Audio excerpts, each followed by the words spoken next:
a courageous individual, a giving and compassionate person. I am always fascinated by the odyssey and life decisions made by philanthropists. What makes them do what they do? Often exchanging profit, motive, and the bottom line for philanthropic endeavors. When they made the move for a female executive, Sandi Young was well outside the norm. An accomplished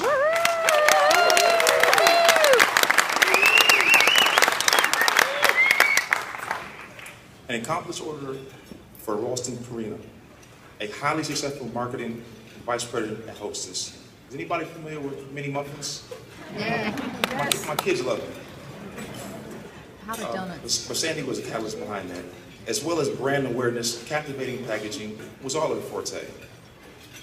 She could have coasted home in the confines of all of her accomplishments. But like most people in this room can relate to, she felt somewhat unfulfilled. There was something lacking. She was restless. Her relentlessness was waning. She made a heroic and tough decision. She left her comfort zone. She returned to her roots in St. Louis to work with the St. Louis Children's Hospital. She redirected her energies. She found a new and more powerful purpose.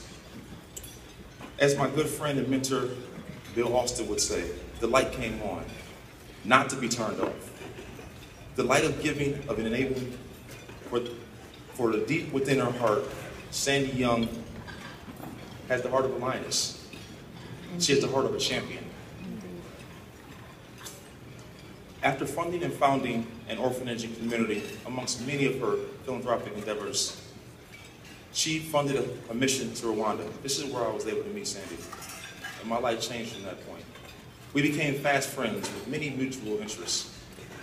One, photography. We loved traveling, sketching, discussing social debates, and one of our favorites, golf, which I would never be able to beat her at.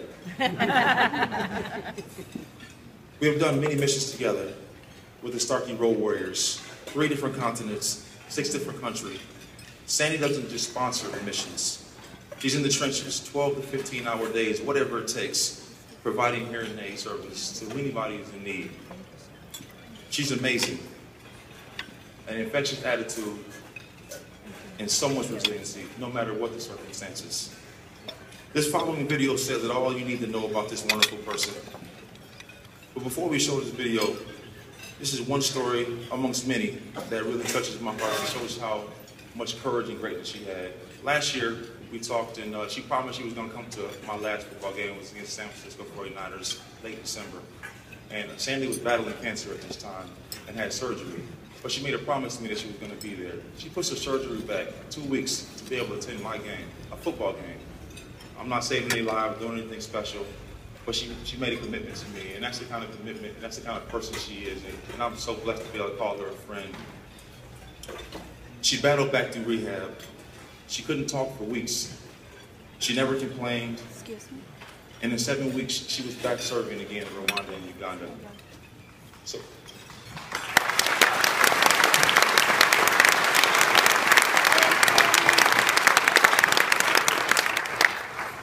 please turn your attention to the video on the screen.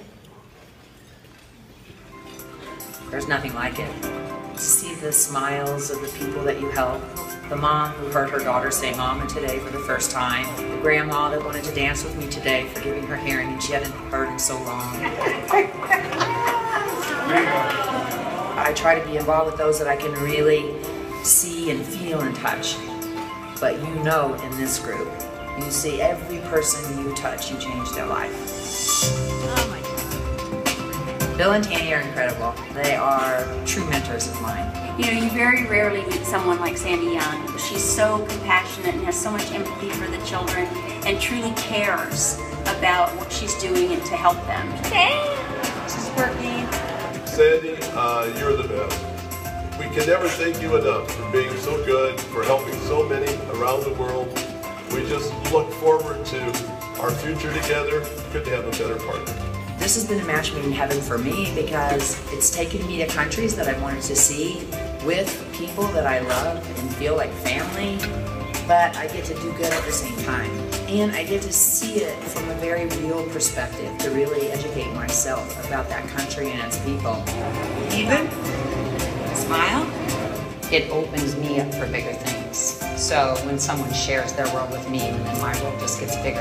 And I think that's really the whole theme behind Starkey, because it really is, together we're better than we are alone. Wow, I mean, I can say I've changed a lot of people's lives.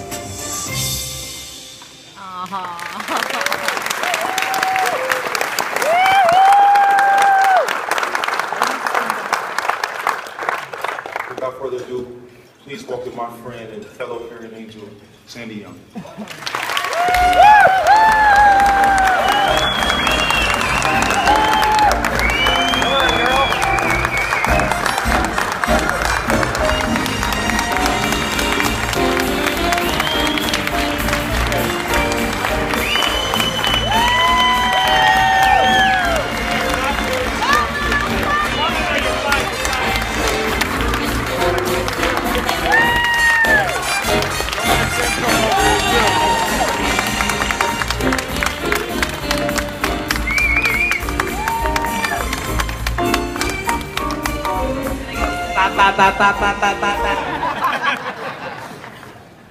Thank you, Larry. I know you made an incredible effort to be here for that. And even more importantly, our friendship. I am so deeply grateful. To be on the receiving end of an award presented by you is awesome. Especially since all I know are the countless awards you received for not only your athletic accomplishments, but for your humanitarian efforts. So while our friendship began with a little healthy competition, the truth is we are kindred spirits. And I do love you, my friend.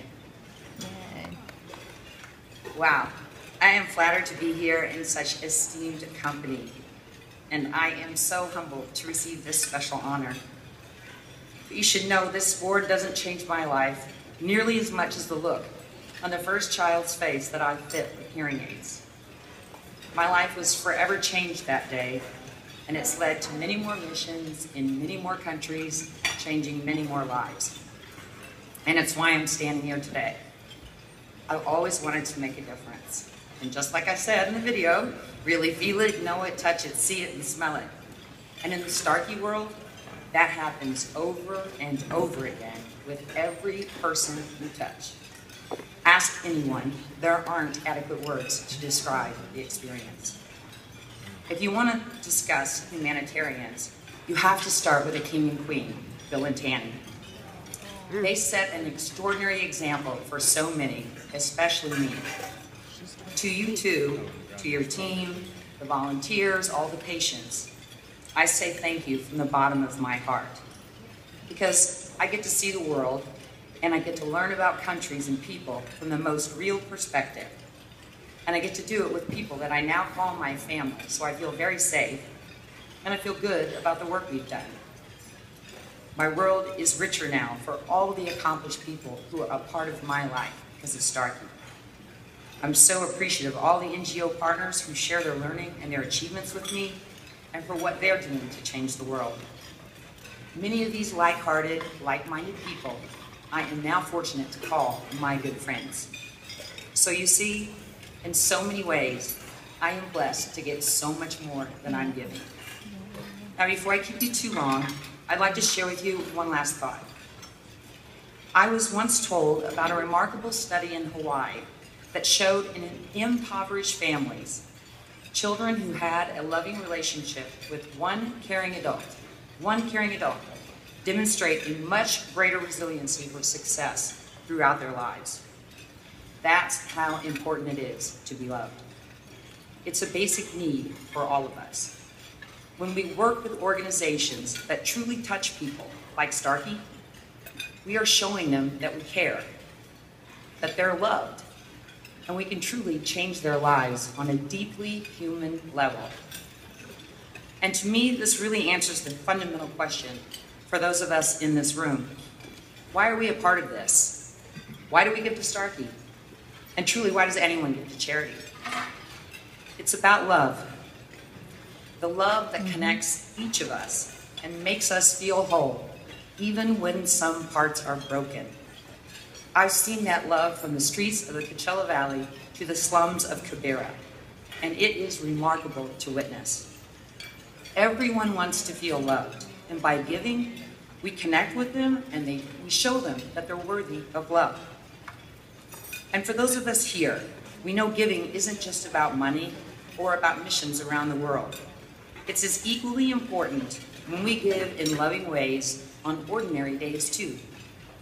The actions we take, hundreds of them, big and small, every day, are how we communicate to others that they're worthy of love.